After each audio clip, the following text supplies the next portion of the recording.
হরে কৃষ্ণ হরি বল। নতুন একটা ব্লগ নিয়ে চলে এসলাম তোমাদের সামনে। আর আমাদের বাড়িতে ছিল বৈষ্ণব সেবা। বৈষ্ণব সেবার আগের দিন ঠিক রাতে আমরা সব কিছু বাচ্চা কাচ্চা নিয়ে যে কাজগুলো সেরে রাখা যায় সেগুলো করে নিচ্ছি। আর খুব সকাল সকাল বেলায় শুরু করে দিলাম সবজি বানানো। তো সব সবজি বানিয়ে নিলাম সবাই মিলে। আমি করছিলাম, সবাই করছিল।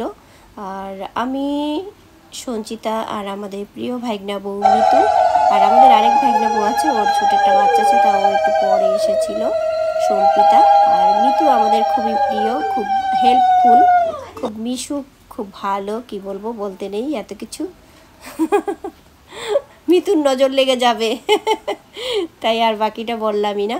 পায়েস হয়ে যাচ্ছে, তারপরে আমাদের প্রতিমা গোপালকে সাজাচ্ছে, সাজিয়ে নিচ্ছে, সিংহাসন সাজিয়ে নিচ্ছে।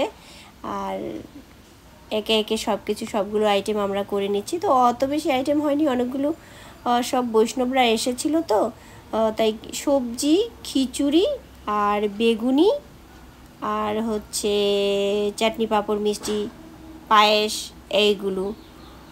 তো এতগুলো সবজি একসাথে ছিল যে নাড়াচাড়া করাটা খুবই কঠিন হয়ে গেছিলো। আমি পারছিলাম না বলে আমার খুব হাসি পাচ্ছিল।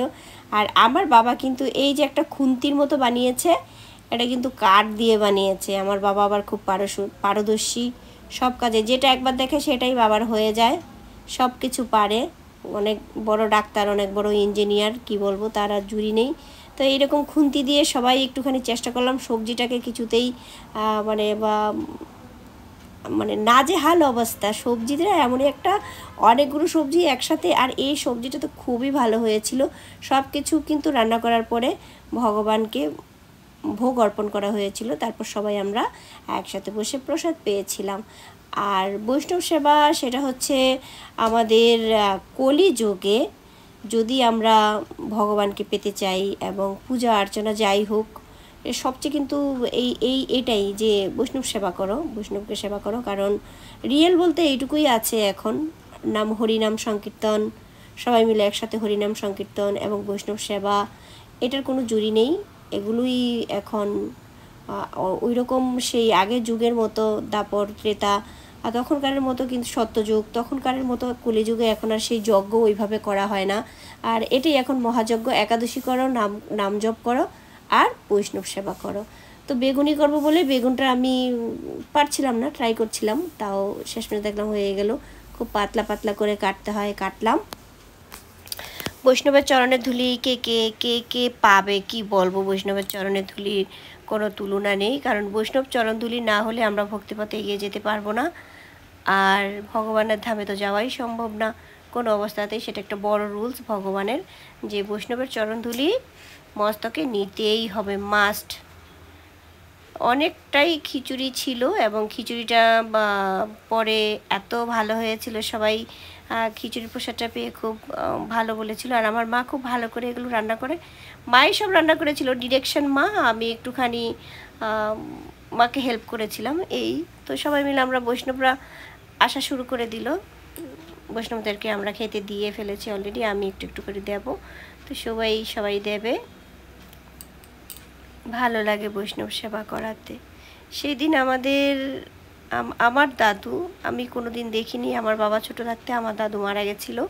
আমার দাদুর মৃত্যুবার্ষিকী ছিল, সেই উপলক্ষে একটা বৈষ্ণব সেবা। আর সবার প্রসাদ পাওয়া হয়ে গেছে, অনেকের হয়ে গেছে, অনেকের হয়নি এখনও।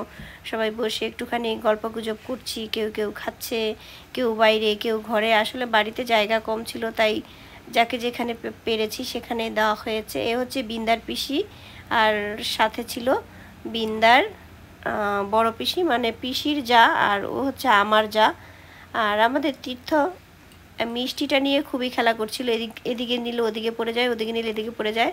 তো সবাই সেই মজাটাই দেখছিলাম আমরা একসাথে।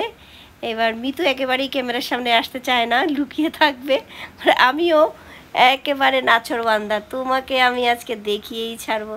তোমার এত ভালো ব্যবহার, আর তোমাকে কেউ দেখবে না, সেটা কি হয়? তো আমাদের জেনি, অর্ণিমা, ওরাও সেম, ক্যামেরার সামনে আসলেই ওরা যেন কেমন গুটিয়ে যায়, লজ্জা পেয়ে যায়। খুব মজা করি আমরা এটা নিয়ে, ওদের জোর করে ওদেরকে নিয়ে রিল বানাই, ভিডিও করি। প্রতিমা তো আরও আসতে চায় না, খুবই লজ্জা পায়। আর আমি সঞ্চিতাই বেশি থাকি, আমার মার কোনো কিছু নেই, কোনো অসুবিধা নেই, হলে হলো, না হলে নাই, মা মায়ের মতো থাকতে থাকে। এই হচ্ছে আমার ভাগনা, বিন্দার পিস্তাতো দাদা। ও খুব ভালো সবাইকে খেতে দিয়েছে আমাদের সাথে, মানে এত হেল্পফুল কি বলবো। সুমিতের কথা, সুমিতকে কিছু বলতে হয় না, সুমিত নিজে থেকে সব কিছু করে নেয়। ভালো লাগে, বাচ্চাদেরকে যেমন ভালোবাসে, কাজ করতে ভালোবাসে। ওর কাছে মানে সব বয়সের মানুষ ওর কাছে একদম ফিট। ও বয়স্কদেরকে যেমন করে সম্মান করছে, আদর যত্ন করছে, আর যারা ওর মতো বয়সের আছে ওদের সাথে মজা করছে, যারা ছোট আছে ওদেরকে খুব ভালোবাসে, স্নেহ করছে। মানে সব বয়সের মানুষ ওর সাথে একদম ঠিক আছে। এই তোরা মিতুর ছোট মেয়ে, বিন্দার বান্ধবী, ওকে তোমরা আগেও দেখেছিলে। তো মিতু কিন্তু এখন দেখেনি, ওর দিকে আমি ক্যামেরা ধরে রেখেছিলাম। তো আমার পতিদেব সবার শেষে এসেছে, তাকে আমি একটু সেবা করছি, পরে আমিও সেবা করছি। আমাদের সমস্ত খাওয়া দাওয়া প্রায়ই শেষের দিকে। তো টাটা।